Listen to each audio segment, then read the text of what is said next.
Saludamos a la doctora Carolina Cedillo. Ella es médica, subespecialista en infectología, es coordinadora académica de REACT Latinoamérica. Doctora Cedillo, muy buenos días. Quisiéramos iniciar este diálogo con su opinión sobre el estado de situación de Cuenca. Cuenca aparentemente tiene un mejor récord en el país en cuanto a mortalidad, a morbilidad, a pesar de ciertas cifras muy preocupantes que se han dado a conocer, pero no ha sufrido las tragedias que sí se han dado en otros sitios del país, quizá en el caso más drástico Guayaquil, seguido de Quito y otras localidades. ¿Cómo se encuentra Cuenca al momento, llegando a este mes de diciembre, que es muy proclive a las reuniones familiares? Buenos días y muchísimas gracias. Sí, en realidad Cuenca es una situación un poco sui generis. En el momento en que observamos el estudio de cero prevalencia que se realizó recientemente, impulsado desde el municipio, se había observado pues en realidad que el 10% de la población es quien habría estado ya en contacto con el virus o contagiada así a nivel de lo que es la ciudad. Y eso pues realmente es un número que nos llama la atención, pero que obviamente respondería un poco a las preguntas de por qué no han habido el número de muertes, de fallecimientos. Sí, en realidad es porque todavía queda una población muy grande por contagiarse, ¿no? O sea, el 90% de la población aparentemente todavía no ha sido contagiada. Igualmente el esfuerzo que han hecho todo lo que es la medicina, los médicos que están al frente de los hospitales, pues también ha sido esfuerzos sumamente grandes. Conocemos que Cuenca en realidad tiene también esa característica de ser reconocida por el buen manejo que se tiene a nivel hospitalario, así que eso también es parte de los logros. ¿Tiene, De lo que se ha visto doctora también... Cedillo, usted que maneja también estas estadísticas y las sigue de cerca, un dato para Guayaquil, un estudio cero prevalencia o algún estudio por el estilo que dé cuenta del contacto de los habitantes de la ciudad de Guayaquil con el coronavirus? En realidad, de lo que se ha conocido un poco es que existen, dependiendo un poco las poblaciones, ¿sí? Se ha hablado en algún momento, pero eso ya fue hace algunos meses atrás, que se había propuesto que en realidad bordeaba más del 30% en Guayaquil, pero obviamente Así es. no fue un estudio que Que es hayamos muy podido posible, conocer de y aquí cerca. sí le doy datos de un estudio bastante serio de Lima, Perú, una ciudad que tiene sus resemblanzas con Guayaquil en términos de población, etcétera. En Lima se acaba de reportar niveles que bordean el 35% de cero prevalencia. Tal cual, inclusive Esto también en lo traigo para Colombia. contrastar con lo que está pasando en Cuenca, con su 10%.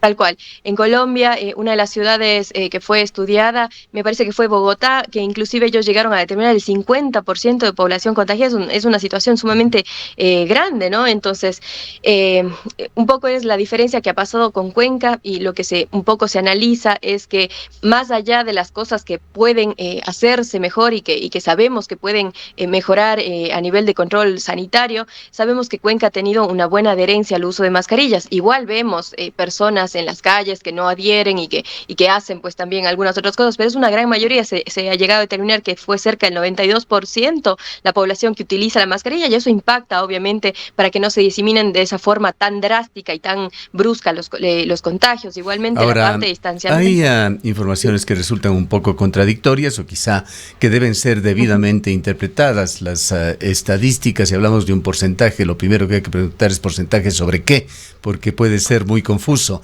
En todo caso, semana a semana, y ya van por lo menos 4 semanas, el Ministerio de Salud viene señalando a la provincia de La Suay y a Cuenca concretamente como los centros poblacionales que mayor crecimiento tienen en contagios en el Ecuador. Explíquenos de esto, por favor.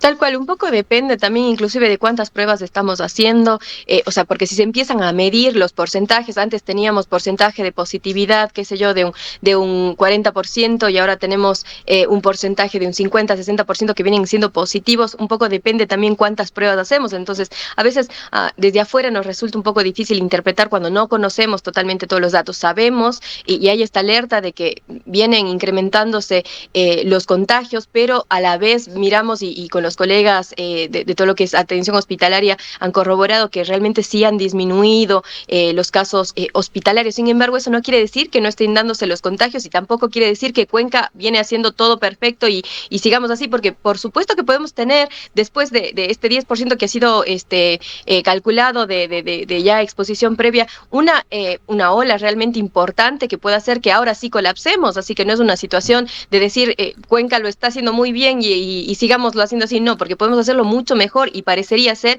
que esta última temporada estamos relajando demasiado y por eso hay muchos más números de contagios aparentemente según los informes del ministerio. Vayamos, doctora Zedillo, al tema de la vacuna. El gobierno acaba de dar informaciones sobre un plan nacional de vacunación que debería iniciarse tan pronto como enero. Así se ha dicho. En enero, dice el gobierno, se administrarán 50,000 dosis, pero se entiende que son las dosis duplicadas, es decir, para 25,000 personas, pues tiene que recibir el refuerzo, y que se iniciará con personal de primera línea, adultos mayores, pero de allí se salta a marzo del 2021. Entonces, deberíamos entender que lo de enero será enero, febrero y marzo, y a partir de marzo hablan de una fase 1 y unas fases 2 y 3 sin especificar cuándo terminaría. Seguramente usted conoce ya los detalles de este Plan Nacional de Vacunación. Quisiéramos conocer su opinión sobre el mismo. Mira, en realidad yo considero que el área sanitaria tenemos puntos de vista diferentes a nivel mundial. No va a ser solo aquí en Ecuador o aquí en la ciudad de Cuenca sobre el tema de vacunación. Con esto que quiero decirle que a veces tenemos puntos de vista diferentes y no porque no promovamos todos la vacunación, porque todos sabemos que las vacunaciones seguras y eficaces son necesarias, sino que estamos ante una situación de emergencia, ¿sí? Y entonces no deberíamos mezclar todo lo que conocemos de vacunas, ¿sí?, anteriormente frente a una vacuna que es nueva y que estamos realmente adaptándola por un contexto de emergencia. Entonces, para mí son cosas que deben separarse, ¿sí? En esta nueva vacuna que estamos teniendo, las cosas se han hecho un poco más rápido, sin duda, sí, pero lo que más nos preocupa por ahí a ciertos sectores es el hecho de qué va a pasar, más bien dicho, faltan algunas respuestas con respecto a las personas que ya han recibido esa vacuna y se podrían esperar, pensamos, unas cuantas semanas o unos cuantos meses más para poder tener esas respuestas y tener una mejor confiabilidad, inclusive generar esa confianza en la población y para poder sugerir de mejor manera. Sí, hay algunas respuestas que no están todavía dadas, por ejemplo, ¿qué pasa con las personas que se han vacunado? Si es que realmente se previenen las infecciones asintomáticas o no. Lo que sabemos hasta este momento es que una persona que se vacuna probablemente no desarrolle enfermedad como tal, es decir, no presente síntomas como tal, pero no sabemos a ciencia cierta si las vacunas previenen que yo me vacuno, pero adicionalmente igual tengo una infección asintomática y sigo contagiando. Entonces, eso es una fase fundamental que tenemos que saber para obviamente recomendar en qué grupos, en qué sectores, pues las diferentes vacunas y más aún si voy a tener una cantidad reducida de vacunas como tal. Yo considero realmente pues que esperar a marzo para Ecuador habría estado bastante bien, teniendo ya más datos de los otros países para poder nosotros impulsar una vacunación a gran escala. Como le cuento, son puntos de vista diferentes. Hay países que han iniciado ya desde enero, pero obviamente que tienen la capacidad de respuesta y de seguimiento a las personas al tener una vacuna nueva. De acuerdo con estas fases del plan que han sido divulgadas y con declaraciones de las más altas autoridades, entre ellas fundamentalmente el ministro de Salud, ¿en qué tiempo piensa usted se va a lograr ese objetivo de administrar la vacuna a un 60% de la población de Ecuador?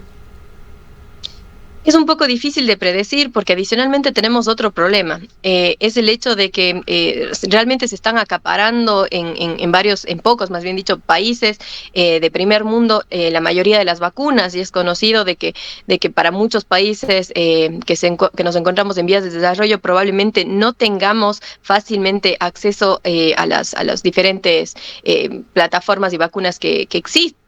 Así que un poco va a ser de qué tanto se vaya negociando, de qué tanto la misma Organización Mundial de la Salud pueda realizar esto de algún tipo como quien dice, seguimiento para que todos los países podamos tener un acceso. Entonces, primero estamos buscando tener seguridad y tener eficacia, conocer un poquito más de las vacunas exactamente, pero después la segunda lucha que vamos a tener encima es el tener acceso a esas vacunas, y eso no va a ser tan fácil en el panorama venidero, porque como comentamos, hay países como Canadá que tiene ya como una cantidad de vacunas compradas para vacunar, se decía, de hasta 10 veces a su población, ¿sí? Versus otros países que realmente todavía no lo tienen, ¿sí? Entonces se ha generado un tipo de situación de desigualdad en ese aspecto del acceso, y por eso es complicado saberlo.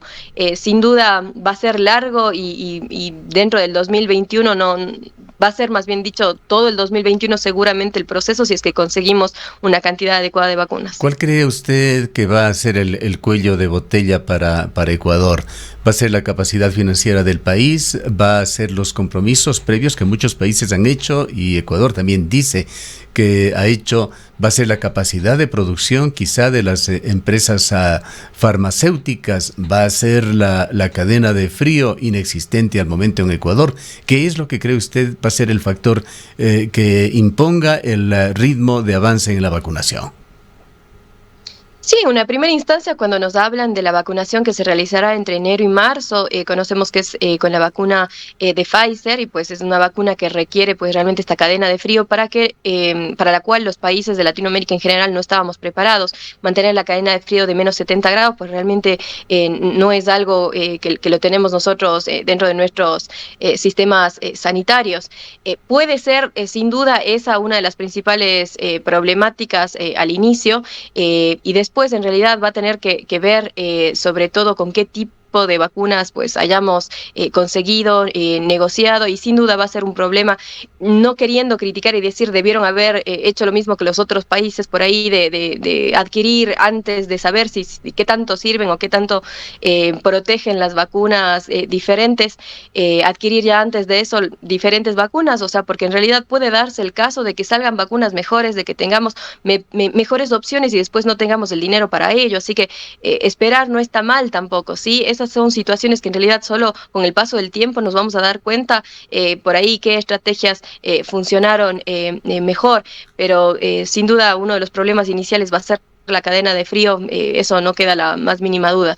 Y obviamente pues preocupa un poco en este plan que ha sido lanzado por el Ministerio de Salud, en donde, perdón, donde se ha dicho que las vacunas van a poder ser colocadas, por ejemplo, en farmacias, que van a poder ser colocadas en lugares donde inclusive centros comerciales que puedan mantener la cadena de frío, refieren ellos, pero son lugares donde si alguien llega a presentar algún adverso importante, grave, sí, que no es probablemente lo más frecuente, pero claro que es posible, y mucho más con una vacuna nueva, con una tecnología nueva, ¿sí?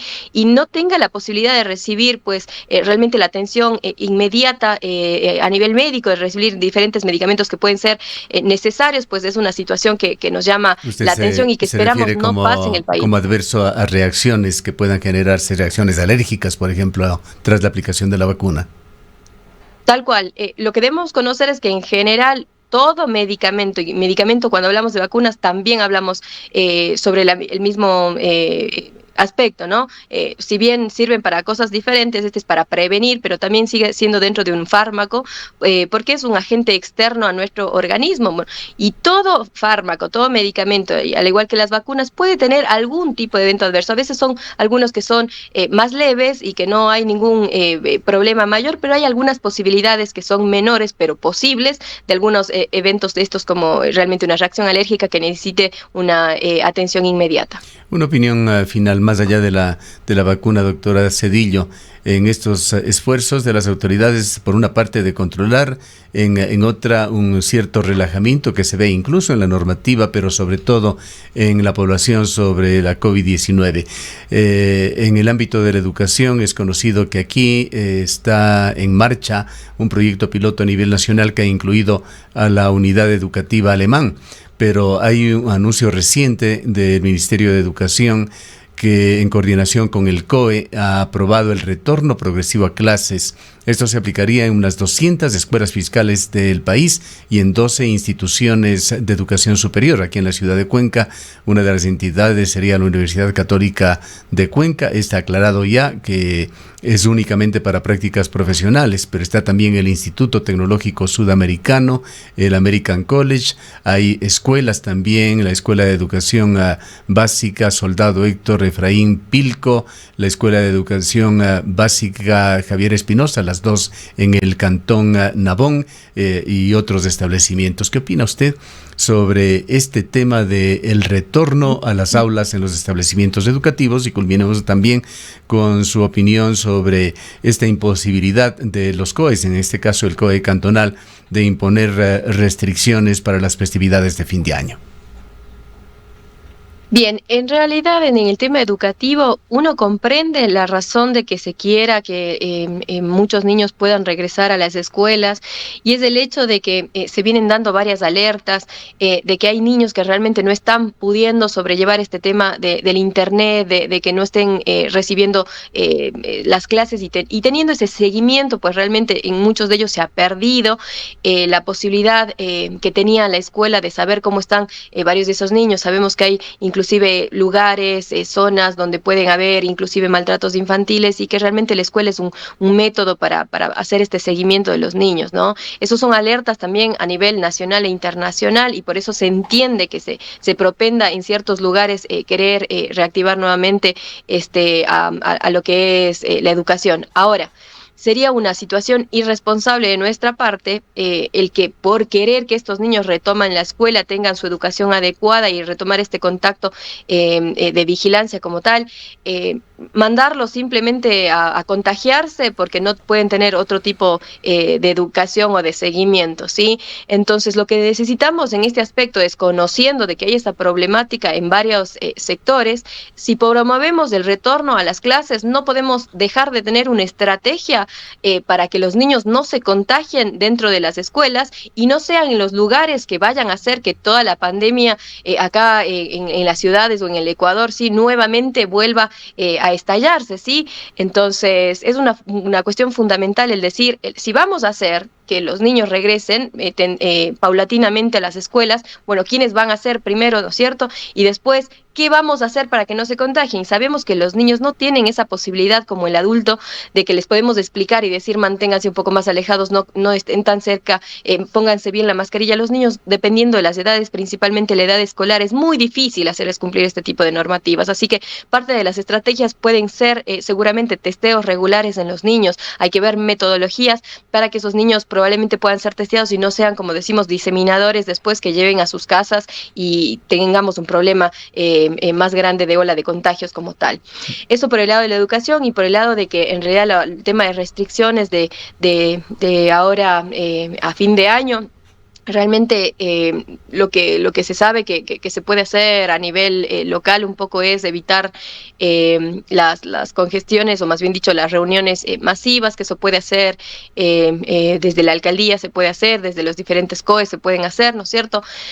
Pero obviamente va a depender mucho de las personas, de que tengamos ese grado de conciencia de que realmente podemos ahora en Navidad generar un estallido de contagios, así que debemos intentar, más allá de que nos digan que podemos o no podemos hacerlo, debemos intentar reunirnos lo menos posible, ¿sí? Inclusive la primera iniciativa para decirle a la ciudadanía sería realmente celebrémoslo solo junto a nuestro núcleo familiar conviviente, si esa es la forma en que menos contagios realizaremos. Pero si hay una situación específica, de por ahí hay alguna persona que va a estar totalmente sola, hay alguna persona, no sé, el adulto mayor que va a quedar totalmente solo, y no queremos que pase así la Navidad, pues tenemos que tomar las restricciones más grandes, es decir, que tenemos que tener todos los cuidados, ver lugares, por ejemplo, si nos vamos a reunir, que sea por momentos cortos, utilizando siempre la mascarilla, que sea alejada de esas personas que no son nuestros núcleos familiares, es decir, que no estemos tan cerca, que sea un espacio totalmente abierto, que son los lugares donde sabemos se disminuyen los niveles de contagios. Pero sin duda la principal situación sería intentar celebrar únicamente con nuestro núcleo familiar, porque queremos tener más Navidades con ellos. Probablemente sea una Navidad esta un poco diferente a las anteriores, pero si queremos mantener con vida a nuestros vulnerables, a nuestros adultos mayores, intentemos hacer todos los esfuerzos para tener muchas Navidades más con ellos en adelante. Bien, muchísimas gracias a la doctora Carola Cedillo. Ella es médica subespecialista en infectología, coordinadora académica de REAC Latinoamérica.